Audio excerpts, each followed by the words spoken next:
Halo semuanya, langsung aja ya kita mulai sesi bedah materi kita kali ini. Coba deh kalian bayangin sebuah tempat yang cantiknya luar biasa. Geopark Ciletuh Palabuhan Ratu. Tempat ini tuh bukan cuma sekedar destinasi wisata lokal biasa loh. Ini adalah kawasan berkelas dunia yang saat ini lagi megang sebuah penghargaan yang sangat-sangat berharga. Tapi di saat yang bersamaan, penghargaan ini tuh super rapuh. Beneran deh, status ini bisa langsung menguap kapan aja kalau kita nggak ekstra hati-hati ngejaganya. Nah sekarang ada satu pertanyaan mendasar yang jujur aja agak bikin merinding sih.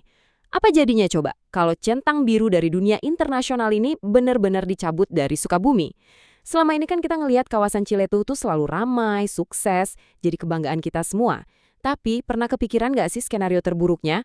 Kalau tiba-tiba aja status dunia ini ditarik, apa sih dampak nyatanya buat masyarakat di sana, buat ekonomi lokal, dan pastinya buat nama baik daerah itu sendiri? Gampangnya gini, status dari UNESCO itu bukan sekedar selembar sertifikat atau plakat yang dipajang di kantor bupati. Biar gampang ngebayangin ya, kita pakai analogi yang sering kita lihat tiap hari. Centang biru di Instagram. Nah, pas sebuah destinasi punya centang biru ini, orang-orang dari seluruh dunia tuh langsung ngasih kepercayaan penuh. Turis-turis premium berdatangan, mereka rela bayar mahal, terus investor juga pada ngantri mau kerjasama. Tapi, coba bayangin kalau status itu sampai dicabut. Destinasi itu bakal langsung dianggap kayak akun bermasalah atau malah akun palsu. Para pengikut pada kabur, algoritma menjauh. Di dunia nyata, agen travel internasional dan domestik bakal seketika nyoret Ciletuh dari daftar paket eksklusif mereka. Ngeri kan? Oke, kita masuk ke poin pertama nih. Kenapa sih status sekeren itu bisa sampai dicabut? Ya, jawabannya ada di yang namanya ancaman revalidasi. Fakta krusial yang harus kita sadari banget nih, status kelas dunia ini bukan gelar seumur hidup. UNESCO tuh punya semacam jam pasir yang terus berdetak. Dan mereka ngelakuin evaluasi super ketat setiap 4 tahun sekali. Dan ternyata, ancaman pencabutan itu beneran nyata, dengan 4 resep utama menuju kehancuran. Pertama, alamnya dirusak. Misalnya nih, tiba-tiba ada tambang ilegal yang beroperasi di zona inti, atau hutan tempat bunga rafflesia tumbuh malah dibabat habis. Kedua, hal yang sering banget disepelehin, tumpukan sampah plastik di pantai dan infrastruktur bobrok kayak jalanan yang hancur. Ketiga, konflik sosial. Kalau warga sekitar nolak keberadaan geopark atau tata kelolanya amburadul tanpa berdayaan warga lokal, wah ini masalah besar. Dan yang keempat, ini yang menarik. Kalau mitos atau aturan leluhur dilanggar secara massal, yang secara historis tuh sering berujung pada naiknya angka kecelakaan laut atau tanah longsor. Jadi intinya tuh gampang, semuanya terangkum di prinsip sederhana ini. Geo plus bio plus kultural. Geologi, biologi, dan budaya.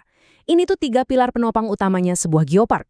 Kalau salah satu aja dari pilar ini runtuh, UNESCO tuh nggak bakal segan-segan buat narik statusnya. Buat mereka, kawasan ini harus jadi satu kesatuan ekosistem yang utuh, nggak bisa dipisah-pisah. Nah, sekarang kita masuk ke bagian kedua. Apa yang terjadi kalau mimpi buruk itu beneran kejadian? Ini dia efek domino kehancuran Sukabumi, dan mari kita lihat data distopianya. Biar kita benar-benar paham sebesar apa kerugian yang lagi ngintip kita harus lihat seberapa sukses Ciletuh sekarang. Lihat deh angka fantastis ini. 1,2 juta. Itu adalah total pengunjung yang datang ke Geopark Ciletuh di tahun 2023 kemarin. Berkat angka gila ini, pendapatan asli daerah dari sektor wisata melonjak sampai 35%. Ini titik awal yang luar biasa tinggi, dan ini ngasih gambaran nyata seberapa besar harta yang lagi kita pertaruhkan sekarang. Tapi, coba bandingin kejayaan jutaan pengunjung tadi sama proyeksi kejatuhan yang bikin merinding ini. Kalau sampai status dunianya hilang, pariwisata diproyeksi bakal langsung nyungsep drastis. Nggak main-main, 60-80% anjloknya. Turis asing dan domestik yang premium itu bakal langsung putar balik nyari destinasi lain yang sertifikatnya resmi. Imbasnya apa? Ratusan hotel dan homestay di area Ciamas sampai Ujung Genteng bisa langsung gulung tikar saat itu juga. Dan kerugiannya bukan cuma soal wisatawan yang berhenti datang loh. Duit pembangunan juga bakal lenyap. Lebih dari 300 miliar rupiah ini adalah kucuran dana investasi dan bantuan buat Ciletuh yang ngalir dari tahun 2018 sampai 2024. Dananya dari Bank Dunia, kementerian, sampai lembaga internasional. Duit ini yang dipakai buat mulusin jalan, bikin dermaga, bangun pusat informasi. Bayangin aja, kalau status UNESCO dicabut, keran dana ratusan miliar ini bakal langsung ditutup rapat-rapat, dan investor resor udah pasti bakal kabur ketakutan. Terus siapa aja korbannya? Ini tuh sama sekali bukan cuma masalah pariwisata. Di sektor UMKM, kopi lokal, gula semut, sampai batik Ciletuh yang tadinya bisa mejeng di Hotel Bintang 5 atau diekspor gara-gara logo UNESCO, itu semua bakal kehilangan pasar eksklusifnya. Mereka terpaksa balik lagi jualan di pinggir jalan. Di sektor pendidikan, Ciletuh bakal ditinggalin sama para peneliti bergengsi, karena tempat ini bukan lagi laboratorium alam dunia.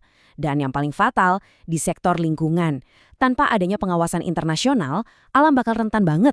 Sekedar ngasih contoh nih, tahun 2019 ada geopark di Tiongkok yang dicabut statusnya gara-gara tambang liar. Dan tahu nggak, cuma dalam waktu 2 tahun aja, 40% zona intinya hancur permanen. Hancur lebur!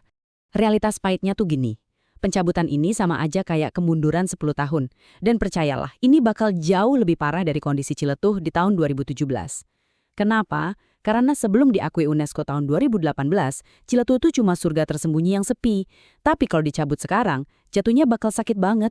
Warga udah terlanjur ngambil utang buat bangun homestay, Pemda udah jor-joran investasi, dan kawasannya udah terlanjur viral. Begitu fondasi utamanya ditarik, seluruh bangunan ekonomi yang udah susah payah dibangun di atasnya bakal langsung rubuh. Makanya, kita masuk ke bagian ketiga nih.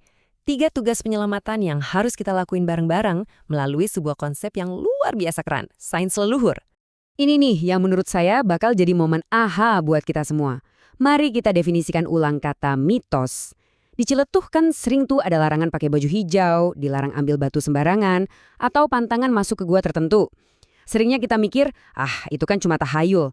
Tapi ternyata mitos-mitos ini tuh sebenarnya adalah SOP konservasi alias standar operasional prosedur versi leluhur kita. Ini tuh protokol keamanan dan pelestarian dari zaman dulu. Kalau kita nekat ngelanggar mitos itu, angka kecelakaan laut bisa naik, tanah longsor bisa kejadian, dan lonjakan data kecelakaan inilah yang nantinya bakal langsung jadi rapor merah pas UNESCO ngelakuin evaluasi. Masuk akal banget kan? Jadi biar kehancuran itu nggak kejadian, ada 3 PR praktis buat kita semua. Langkah pertama, warga lokal harus terus maju sebagai garda terdepan buat ngejaga SOP leluhur atau pantangan tadi. Langkah kedua, buat pemerintah daerah nih, tugasnya krusial banget buat mastiin infrastruktur tetap layak. Harus diingat loh, UNESCO itu menilai kepedulian suatu daerah tuh dari seberapa bersih tempat sampahnya, bukan dari seberapa panjang pidato para pejabatnya.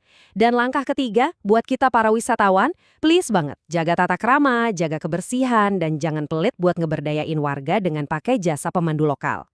Ada satu fakta matematis yang mungkin dengernya agak nyesak, tapi ini beneran nyata. 1 wisatawan buang sampah sembarangan itu setara dengan 1.000 wisatawan batal datang. Industri pariwisata global tuh punya tingkat sensitivitas yang ekstrim banget.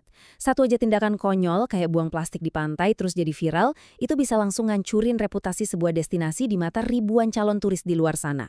Bayangin, satu kesalahan kecil dari kita, dampaknya masif secara global. Kalau bisa saya rangkum, pesan krusial dari obrolan kita hari ini bermuara ke sini.